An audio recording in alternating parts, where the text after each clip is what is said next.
یہ لے لیتے ہیں، یہ کہتی ہیں کہ یہ سر کے بال جو عورتوں کے اترتے ہیں یا بہت ہی بڑے ہو جاتے ہیں، کٹوا لیتی ہیں، تو بعض اوقات یہ پھیری والے آتے ہیں گلیوں میں، ان کو یہ بال دینا کیسا ہے؟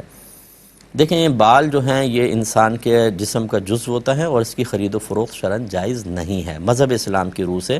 یہ عورتیں اپنے بال کو نہیں بیچ سکتی ہیں، اور یہ چونکہ اگرچہ جسم سے ہٹ گیا ہے لیکن بال عورت کے ایک ستر میں ہی داخل ہوتے ہیں، کیونکہ سر کے حکم میں ہوتے ہیں اور سر کا چھپانا واجب ہوتا ہے، تو لہٰذا یہ اپنے بال کے غیر مرد کو دینا یا اس کی نگاہ پڑے یہ بھی مناسب نہیں ہے۔ اس لیے عورتوں کو کہا ہے کہ جو سر کے بال اترتے ہیں انہیں لپیٹ کر کسی ایسی جگہ ڈالیں کہ جہاں پر مردوں کی نگاہ نہ پڑے، دبا دیں، یا کم از کم ایسی جگہ کہ عام طور پہ نگاہ نہ پڑے۔